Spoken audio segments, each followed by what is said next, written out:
Hey Raghunath, tell everyone about our Patreon community. Sure, Kaustubha.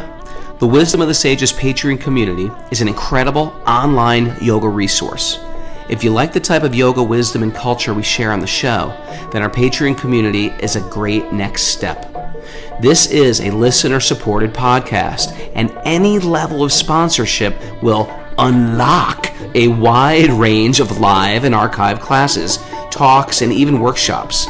Raghunath teaches, I teach, and we have a host of other excellent teachers on topics ranging from yoga philosophy, asana classes, storytelling, Ayurveda, kirtan, cooking, meditation, and a lot more.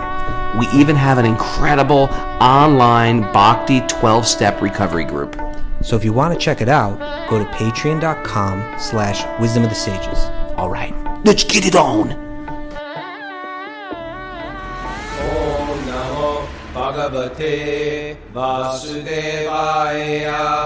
Om Namo Bhagavate Vasudevaya. Om Namo Bhagavate Vasudevaya.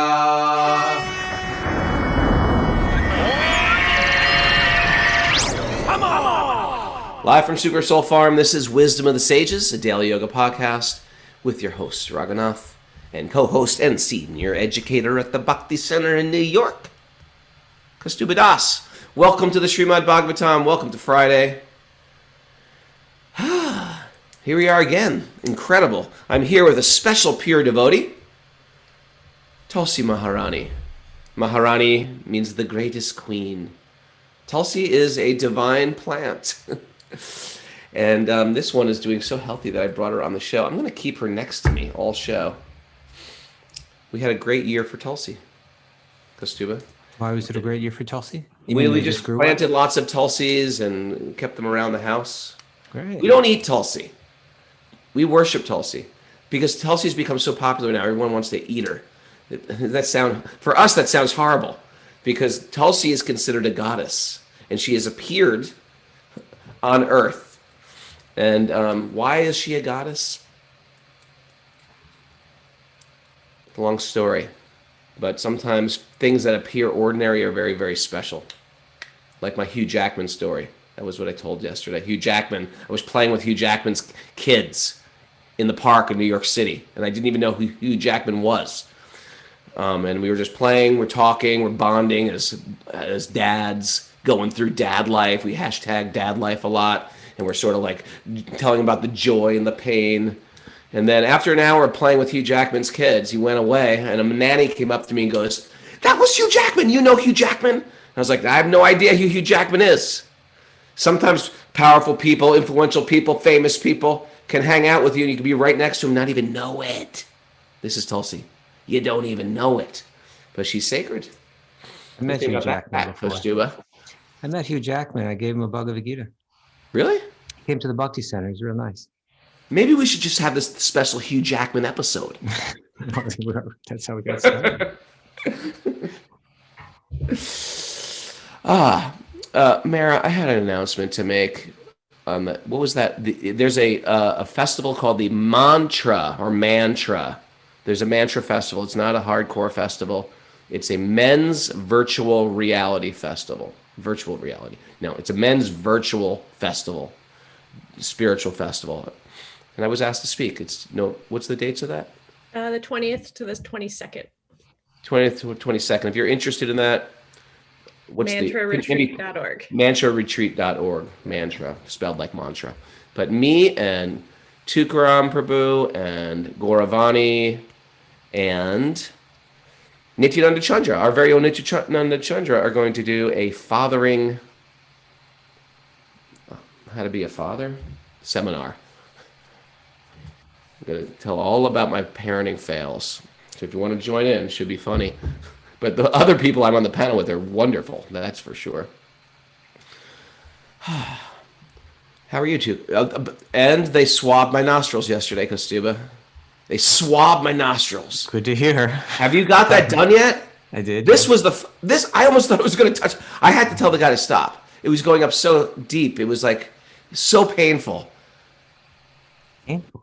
Yes. There's only a limit to how far you can put stuff up your nose. I just pulled my head back and I just finally went, stop, stop.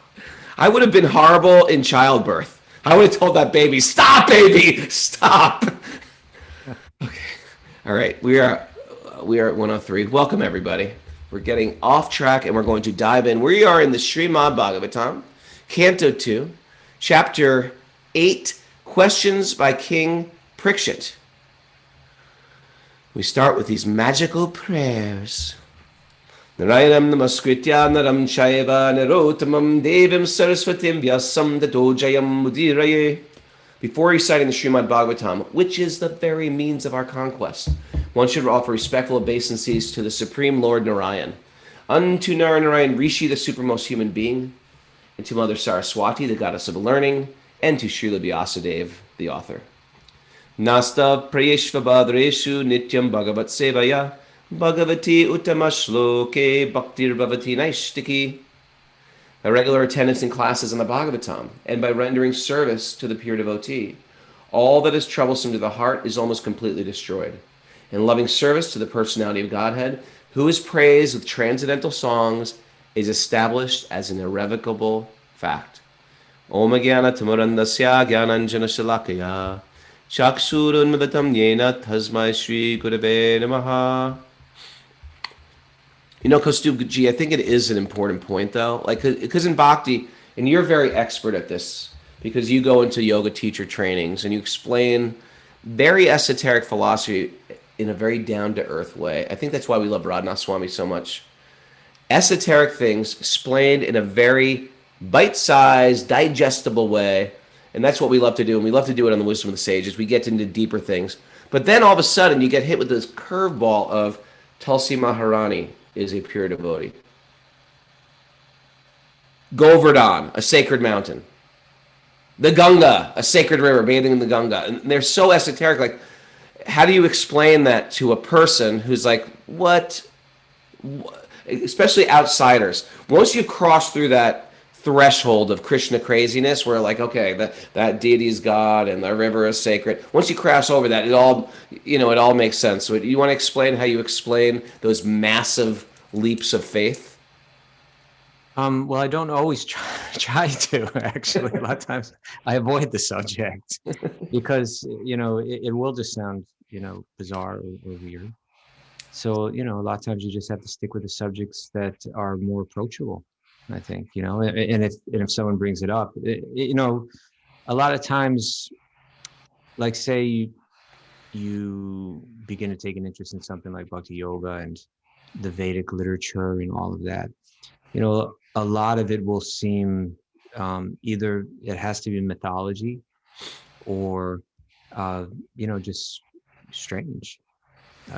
And so, if someone's challenging you really believe that, and fill in the blank, then, what if you're asking me what I do, I'd say, well, that's something that I have faith in, but the reason that I have faith in that is because I've, of all of this other more approachable information that I've experimented with and practiced in my life, Yeah. So I wouldn't necessarily try to explain that this plant is a goddess to someone. I would just say, well, let's put that aside and let's get to the heart of why I believe in what I believe. Let's talk about consciousness. How we're not the body. Things like that. We don't usually jump right to this. This is way down the line. Sometimes it comes in, and sometimes people are getting into it. You go through a little explanation, but yeah, that's what I said too yesterday. If you want to jump back and listen to Sweet Baby Krishna yesterday, we did a whole thing on Tulsi, on if you're a Patreon member. But yeah, I said there's certain things that are very, very understandable. You're not the body. We are spirit. Meditation is good. Chanting holds my mind. I love kirtan. Kirtan affects me in a way I sometimes can't explain it. What are some other common ones that we should be compassionate, we should be ethical, we should be dharmic, we should bring these things into our life. We should be careful what we put in our mouth, in our ears, and our eyes. Makes completely legitimate sense to anybody walking down the street. But then there's like, and that's not even reasonable faith. That's just like, yeah, I get that. But then all the people that you respect, like people who've been practicing for many, many years, or ancient masters, or the sacred literature itself that says those basic things, says these things as well. And that gives you reasonable faith. It's not blind faith, it's reasonable faith. Why? Because this person who's sharing this, they seem to be reasonable in every facet of their life. And look at who these people are. They're self-controlled, they're disciplined, they're thoughtful, they're incredibly kind. That gives you faith in someone. In the same way, I don't know anything about universities. I go to this guidance counselor. He tells me, oh, go to this school, go to this school.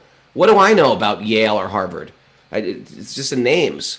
So faith is always there, even in material spheres. And so we put reasonable faith, because the people that are sharing it are very reasonable people. And I like the way they live. That's how I explain it. Okay. Let's dive.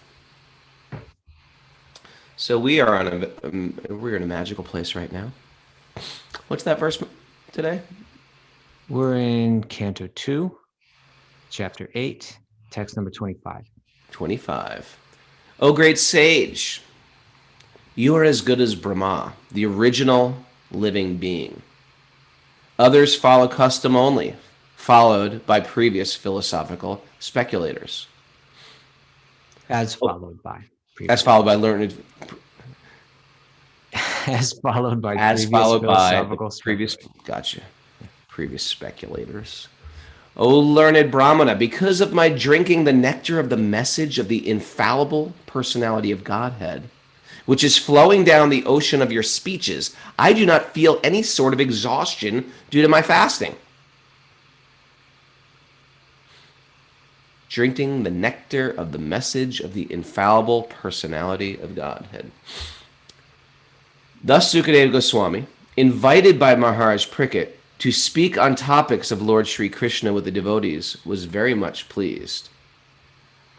He began to reply to the inquiries of Maharaj Parikshit by saying that the science of the personality of Godhead was spoken first by the Lord himself to Brahmaji when he was first born.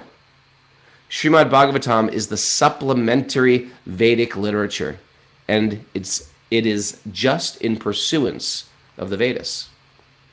Text 29. He also prepared himself to reply to all that King Parikshit had inquired from him.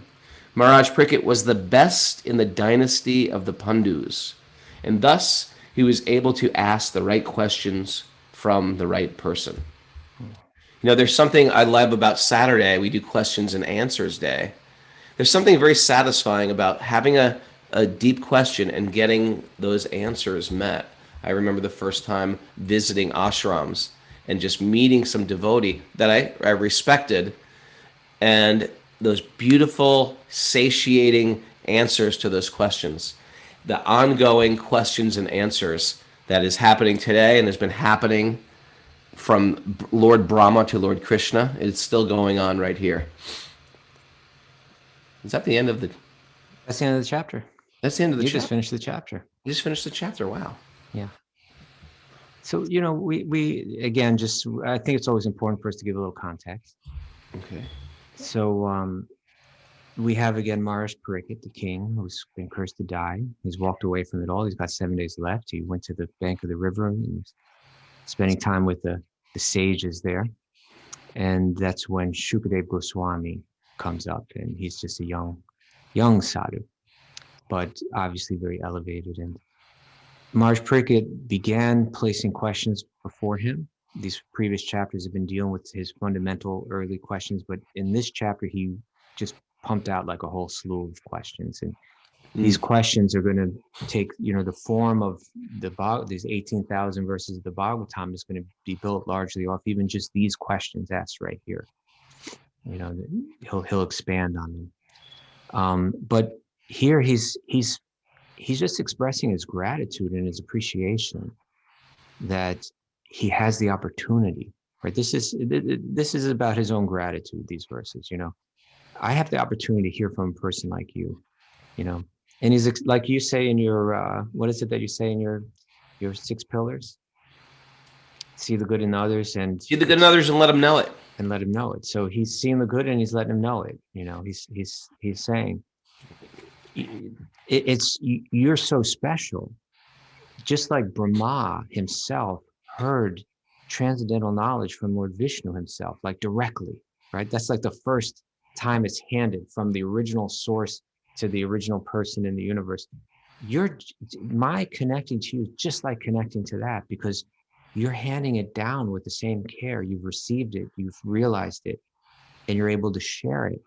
To meet a person like you it's such a benediction for me, and it's so enlivening to be in your presence, that even though I'm fasting, staying up all night, I'm just feeling enlivened, by you. And so he's glorifying Shukadev Goswami. He's showing us how we should feel and express gratitude. And it's kind of glorifying the whole process of this, like, as you brought up, the whole question and answer thing is a fundamental part of life, right? In one sense, it is life. Like there's that commentary earlier in the first canto, that commentary where it's the one where Sutta goes, it's like, it may be the first or second verse in the second chapter of the first canto, where the questions have been placed to Sutta Goswami. And he says, these are the right questions, because these are the only questions that lead to Atma Suprasidhiti, that lead to complete satisfaction of the soul. And then Prabhupada writes this commentary about like how all life is just questions and answers. It really is.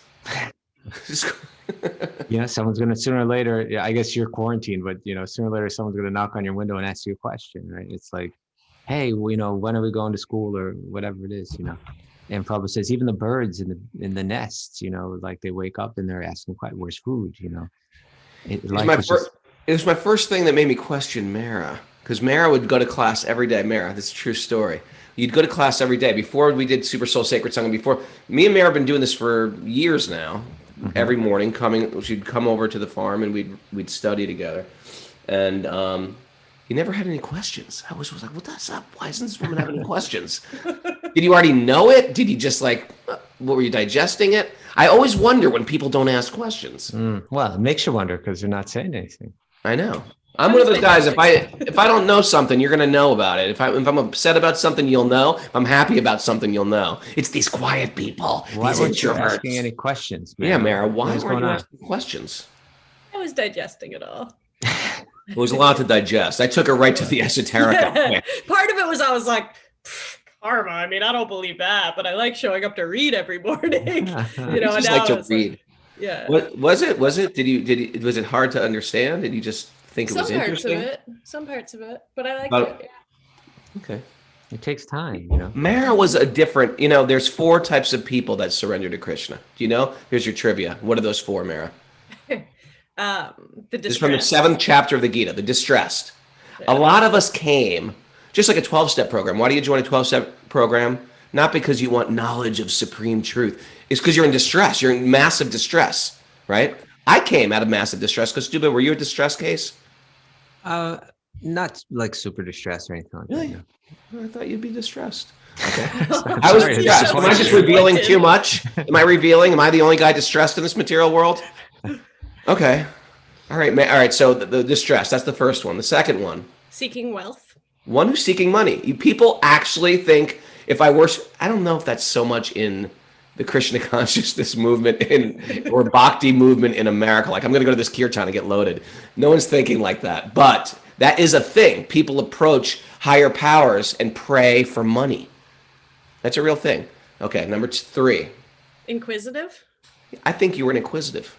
Like, this is interesting, right? How would you describe the inquisitive people that approach the absolute truth, Kaustubha? I'm embarrassed that you asked me that. I don't feel so prepared to answer because, what exactly is being referred to there is, I'm not sure. I know I've studied in the past and thought about it in the past, but it's not coming to me right now.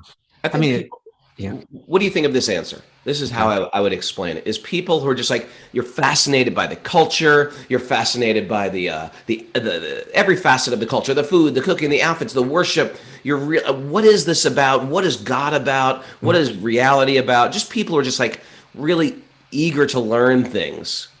And then I think academias are like this. Academics sometimes they get into like studying Gaudiya Vaishnava theosophy and stuff like that. And next thing you know, they're like chanting. There's a lot of people who they go in for academics, and then they get very attached to it.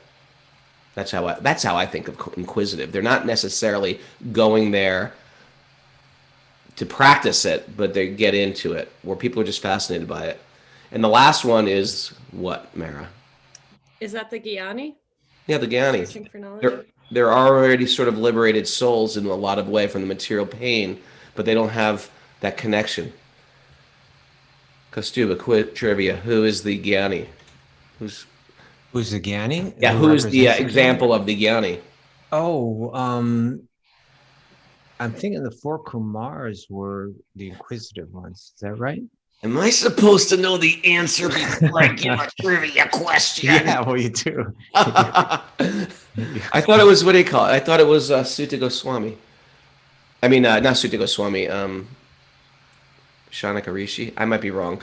One of our culture devotees who know the answer to this, who, according to the Nectar of Devotion, is the example of the Gyani. My vote is Shamaka Rishi. That sounds right to me. Shamaka Rishi. Okay. Sages Namasharanya. Okay. So shall I start the next one? The next one is answers. Answers to all those questions. I was thinking that, we were on this topic of questions and answers. And, we spoke about this yesterday, how transcendental knowledge is handed from one person to another.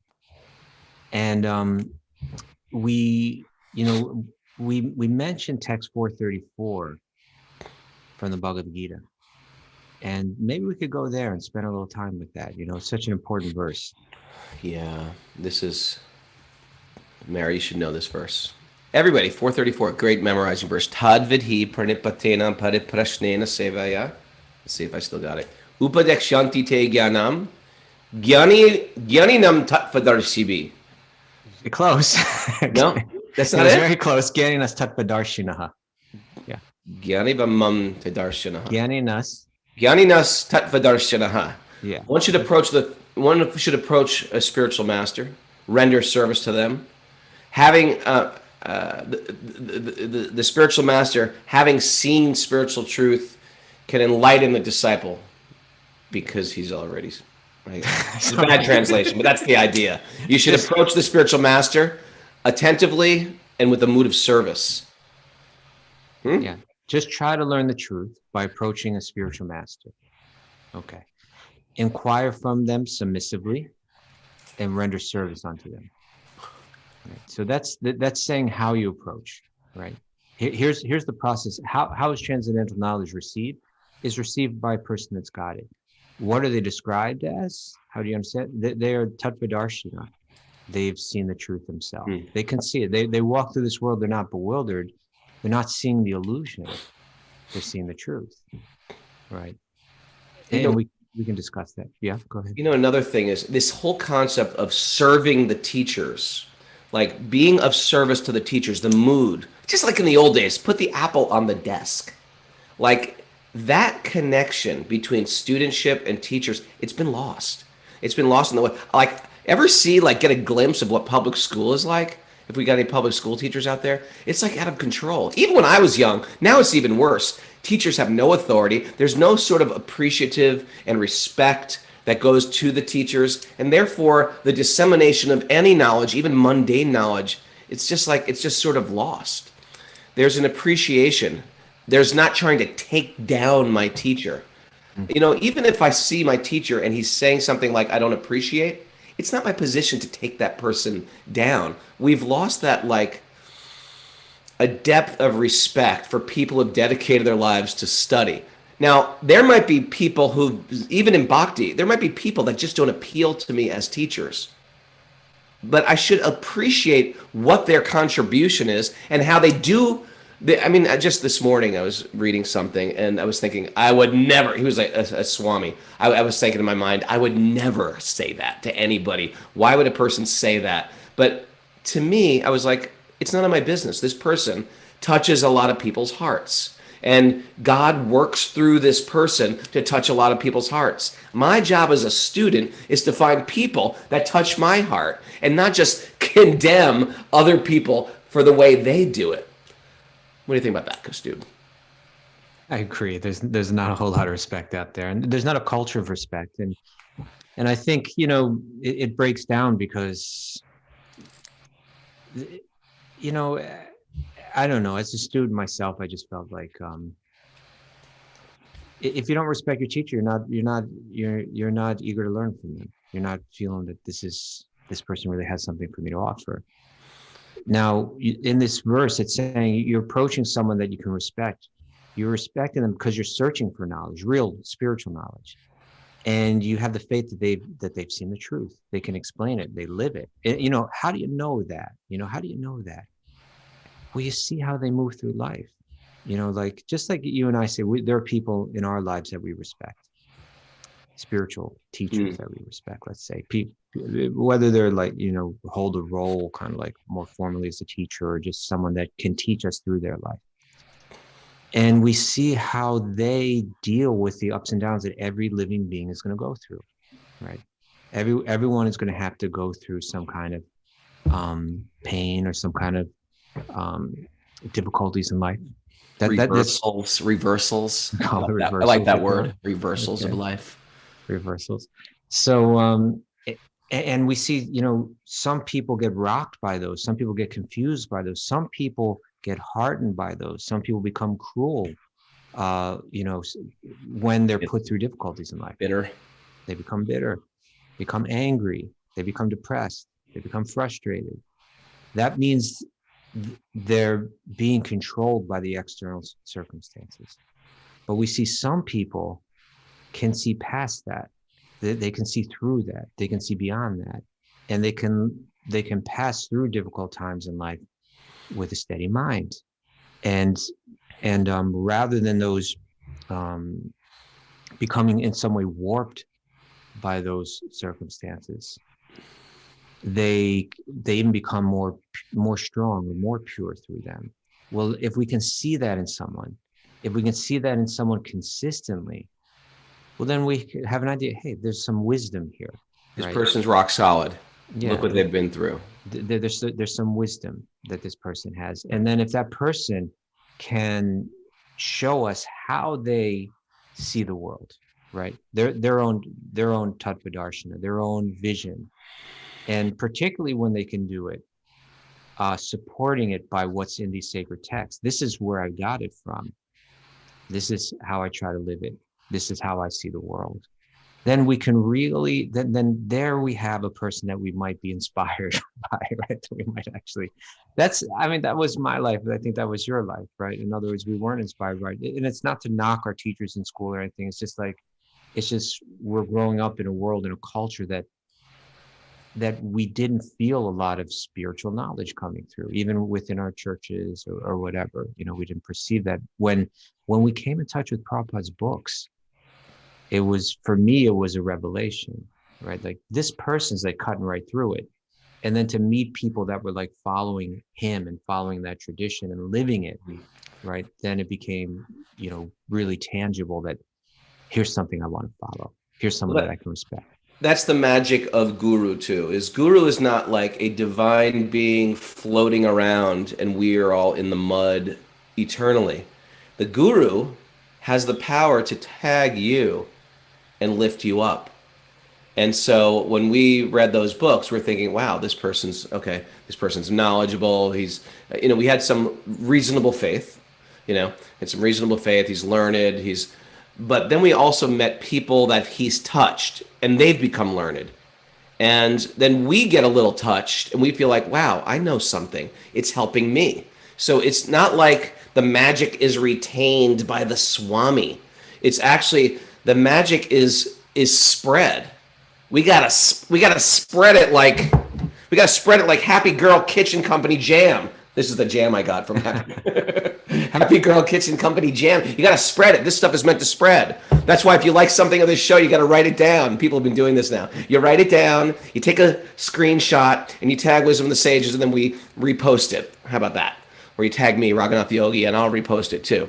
Find a little nugget of truth and spread it. That's my side detail, because you never know who needs a little nugget of truth today.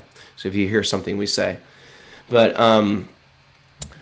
But yeah, the guru has the power, not just to live up there while we suffer, but to actually tag people and bring them all up. And matter of fact, as Chaitanya says, then you become guru. And a lot of you guys are out there helping other people who are struggling. And you don't realize it, and you don't feel like, well, I'm not a guru. I'm just whatever. I'm the Jolly Lama. You're just thinking like that. But you know what? There's a lot of people with what you know, curbing your senses, controlling your mind, hearing the holy name, reading sacred literature on a regular basis, hearing wisdom and truth on a regular basis, that it will affect friends that you feel like are really struggling in this material world. And we all become the guru. Now, a lot of people don't like to hear this. It doesn't mean you're necessarily a liberated soul. Guru just means to teach. And like I was saying this the other day, that even a white belt in jiu-jitsu who's been practicing for 6 months can teach somebody who's never practiced. We don't have to be liberated souls to give some light and some love to another person.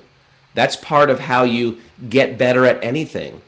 You know, if you really want to get good at yoga, start teaching yoga. Then you'll learn it from a whole, right? That's how you get good at, you teach what you learn. Yeah. That's how you get good at stuff. Well, we had a question, I think it was 2 Saturdays ago. Was it Matilda? I think it was up in Sweden, right?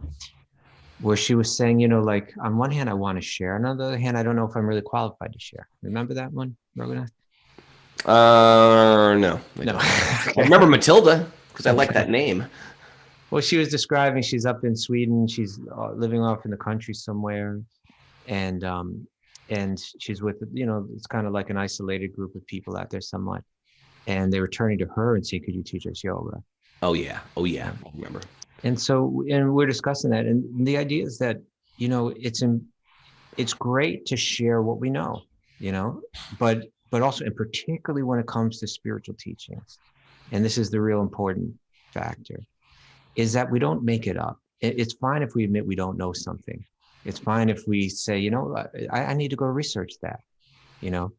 Sure. But what the respect for the tradition, part of the respect for the tradition is that one doesn't bluff, or one doesn't, you see, this is what it's real when it comes to sharing transcendental knowledge, right? It's like it's something so sacred, and it's shared within the texts themselves, the method by which it's handed down.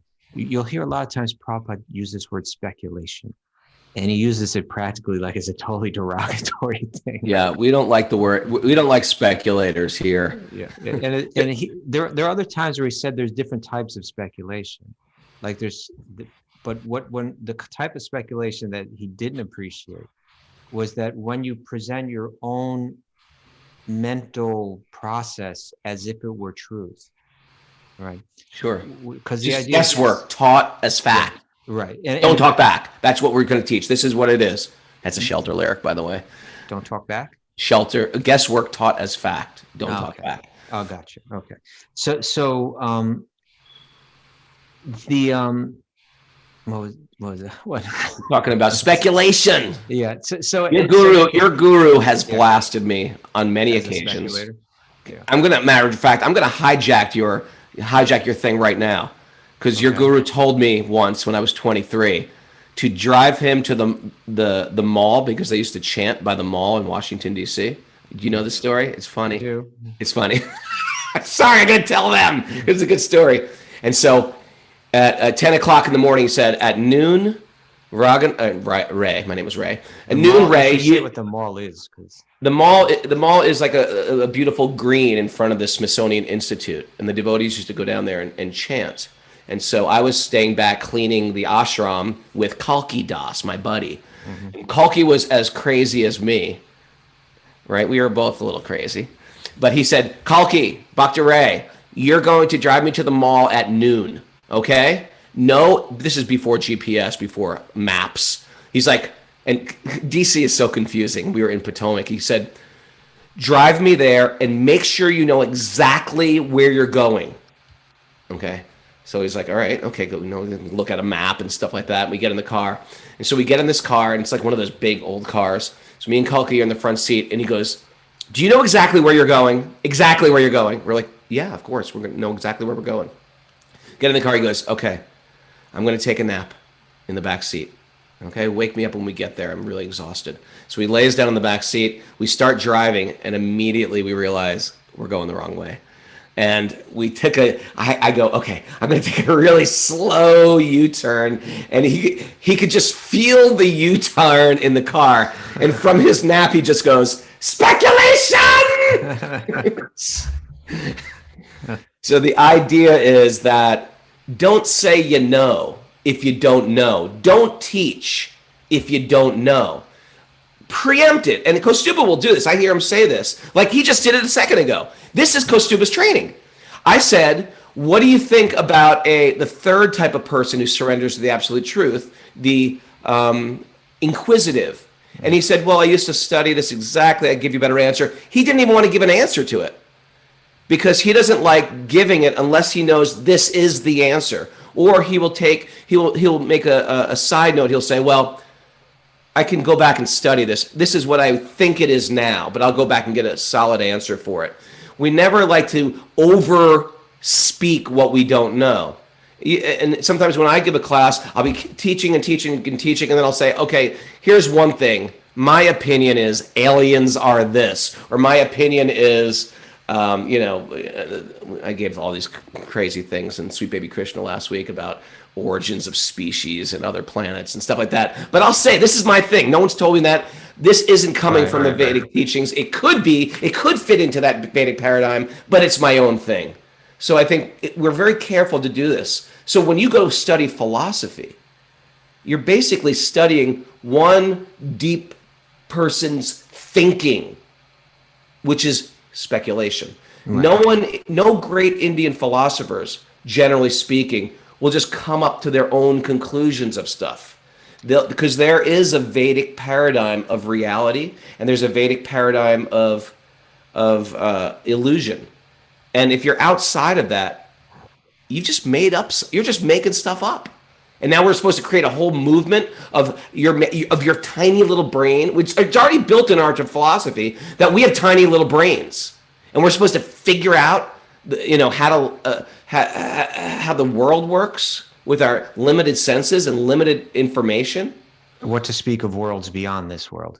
What to speak of worlds beyond this world. So therefore, within Vedanta, within the tradition stemming from the Vedic literature, there's a particular epistemology, particular method of epistemology, how one understands what is fact and what is truth. And they break it down. It sounds simplistic, but the more you go into, the more profound you can find it. Is that there's basically three ways of gaining knowledge, right?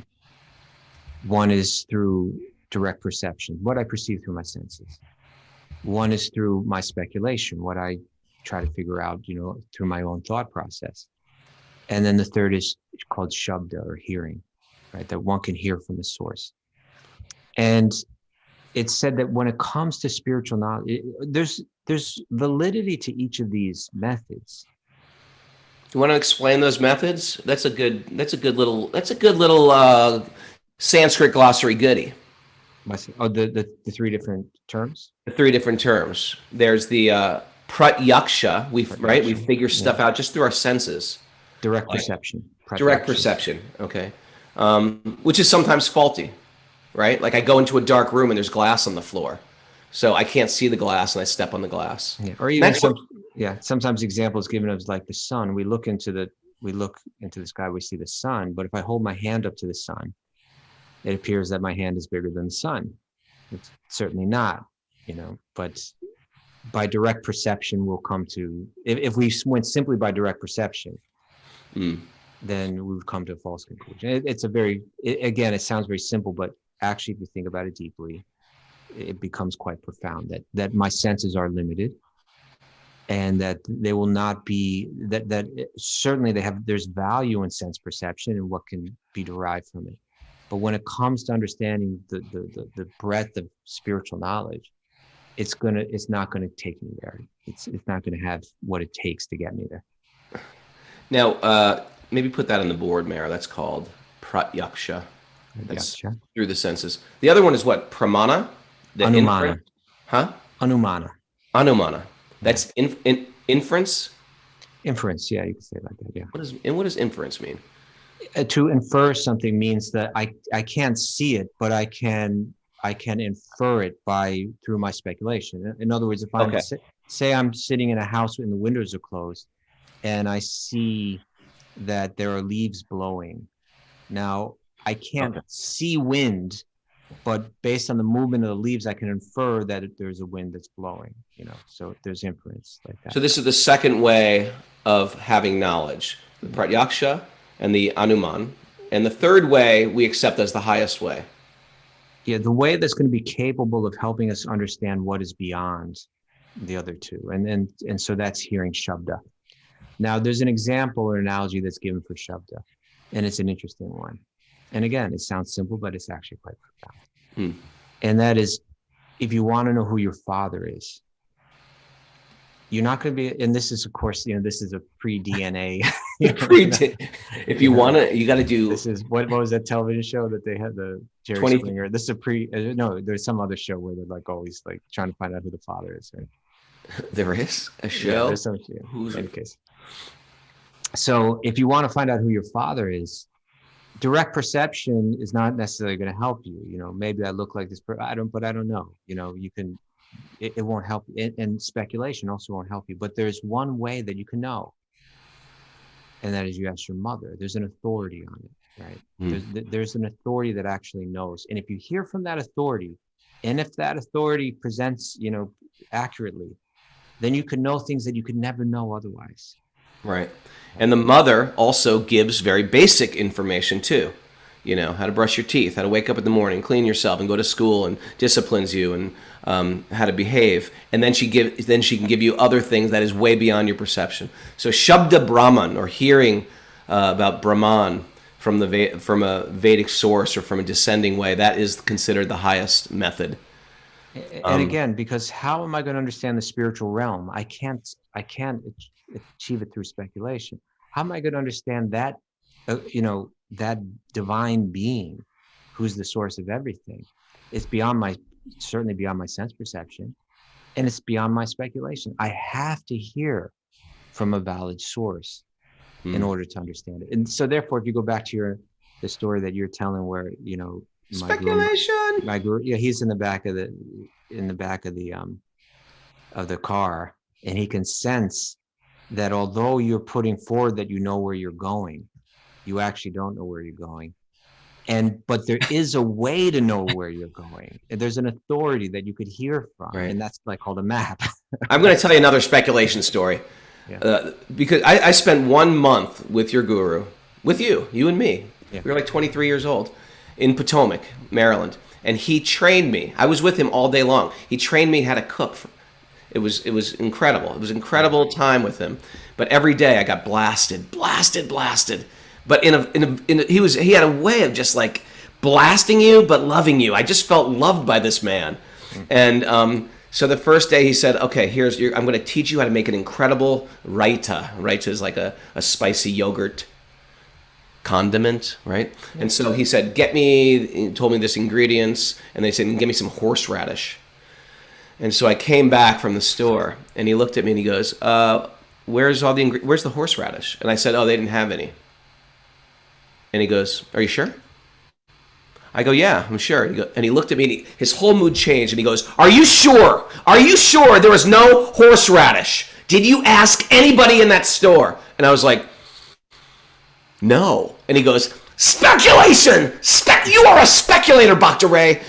And I tell you, that 1 month, as crazy as that sounds, you're like, what's the problem with this guy? It was so beautiful because I realized I've been full of crap my whole life.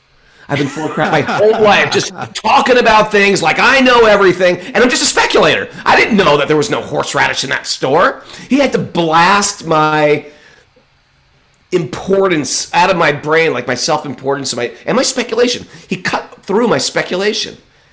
And I think it's safe to say I don't speculate so much anymore. Even stuff even when it comes to things like I think I know, I'll just be like, I don't know this. And sometimes I'll dive into politics. Oh yeah, this should be done like this. It should be done like this. What do I know? What do I know about how to run a country? Give me a break. But it's a fact that, you're telling these stories, and to an outsider, it might sound like, oh, this was just a person that was on a trip, like on some kind of power trip or something like that. It wasn't. He was a psychic surgeon, man. That's my point. It really was a type of training, right? Like what you just mentioned right now, I went through many, many times with him. You know what? That's not true. Me and Mara were talking about it. You always say stuff like this to make me feel better. No, I swear, I'm telling you the truth. You did nothing wrong. I can tell you, when I was with you, Kaustubha was, you know why? Kaustubha has this karma where he doesn't say stupid things. He doesn't he's not erratic. He's not, you're self-controlled. You've always been that way. I was talking about this yesterday. Remember I was talking about how the student comes in, because it's the same subject matter. The student comes in, and he's brash, and he's out of control. He talks over the guru. He tries to impress the guru with stuff. That stuff is still actively being chopped away from my very being. And then Mara said, yeah. Kaustubha said, yeah. This was yesterday. Me and Mara had this conversation. He said, yeah, Kaustubha didn't get that. He just knows how to behave. I was like, yeah, some people just come into this bhakti thing and they know how to behave. Now you're telling us you were chastised? Come on. I'm telling you. Give me one example. I could give you tons of examples, but I'll say this right now, is I'm currently still in that process. Like with, say, someone like Raghunath Swami, just like we were talking about yesterday, like practically every time I talk to him, I feel on one level or another like he's gently correcting me from my own being in my own brashness and illusion and all of that. Raghunath Swami has the delicate tools, doesn't he? He has the delicate tools. Whereas Krishna Maharaj had the sledgehammer. Yeah. So, but this is my point, is that it was a very common thing that he would ask you to do something, right? And you would have to report back to him.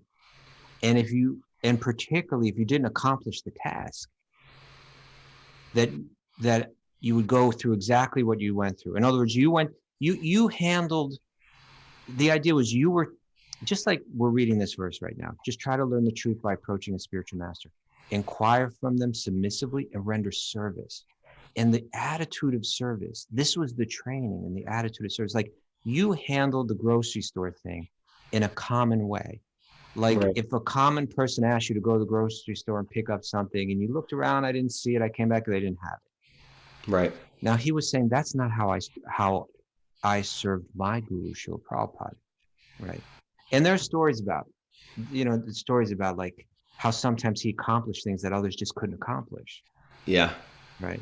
There are stories like, for instance, there was all the Krishna books had been finally printed, and they were sitting like in these, on a boat, in the docks in Calcutta. I think it was in Calcutta. And there's just so much red tape that nobody could actually get the books out, and people just one disciple after another just I just can't do it, it's like impossible. Somehow he did it, right? Somehow he got the Mayapur land, because he took that relationship so seriously that it wasn't a casual thing. I went to the grocery store, they didn't have it. So in a sense, it's like you're serving someone on the path of bhakti as part of the practice of bhakti. The seriousness that you take it with and the thoroughness that you do that service with is the kind of, it's a training, like how do I want to serve God? That, with complete surrender, with complete conviction, and so it was a training to become a servant like that. So if you came back and you said, like even simple things, like he would say, go find this person for me. And you come back and say, and this was before there were cell phones and all that, right? I had times like in Dallas, where there's like a whole nice community, the homes around this larger temple. Yeah. And so I say, go find this person for me. And I would go try to find that person. And if that person wasn't there, you couldn't find them, right? Because they're gone. Right. And then I would come back and I would say, they're not here. They're not. Did you look here? Did you look there? Did you look this way? Did you look? Even if the person wasn't there, I could be getting chastised, right? Really? Yeah. Yeah. Sometimes you would chastise when there was no like. And what was the lesson there? The lesson there is just like you just deal with it. You just deal with it. Hey, you just went.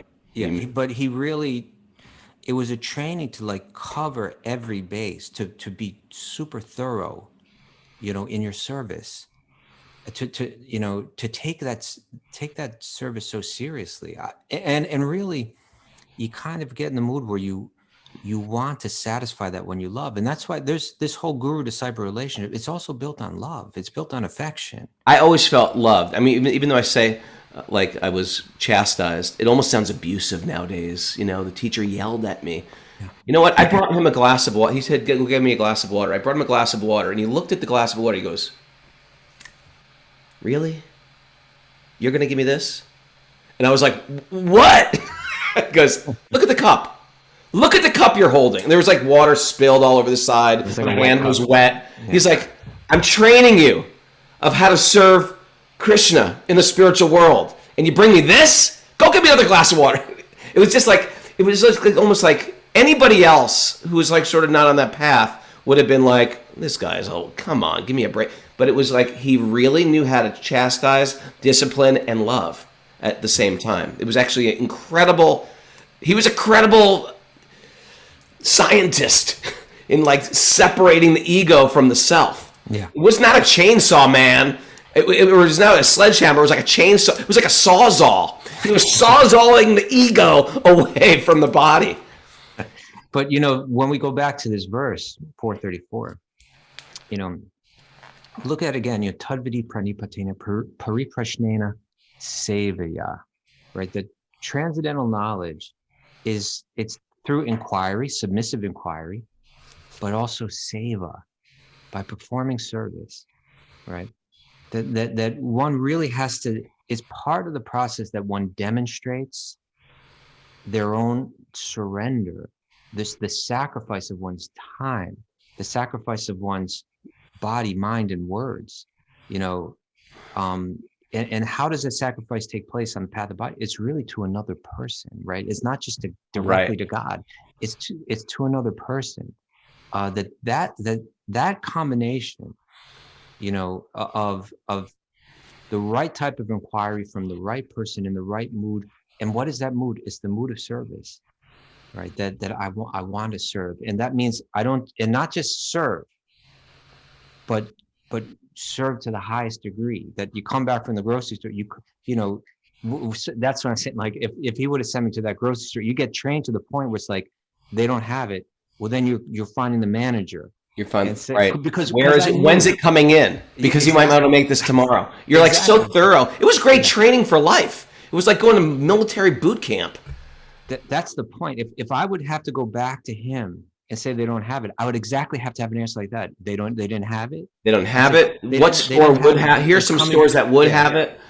Yeah, it's coming. They're gonna have it tomorrow, or it's coming next week, or like. Then he knew that you actually served with the kind of, not just like, oh, I've got to do this, but like, right. But you embrace the desire of the guru as your own desire. I want to talk more, Kaustubha. We're over time. I had a whole interesting story about an Ayurvedic doctor, PhD, studying from a covey in the forest, and about how. Anyway, remind me tomorrow. Tomorrow's Sleep-In Saturday. Oh, really? Yeah, Q&A tomorrow. All right, I'm happy about that. I love Sleep-In Saturday. I think I need a Sleep-In Saturday. All right. Speculation! Do not speculate today, people. Thanks, everybody, for joining us. How fun. How fun it is to wake up with all of you and your pets and your loved ones and your co-workers. If you want to join our Zoom group, it's sort of fun. Everybody who comes onto Zoom says, you know what, Zoom is so much more funner. You can join us, it's free. All you gotta do is make a commitment to chant 1 round of japa a day, and then you get the secret codes. You email Mara at wisdomofthesages108@gmail.com. I'm starting my Sacred Sense, Sanskrit Sense, sanskritsense.com, S-E-N, sense, like common sense. If you want to join that with me, you can check it out. That's his website, sacredsense.com. And we're going to study learning how to chant Vedic mantras. Mary, you're in on this?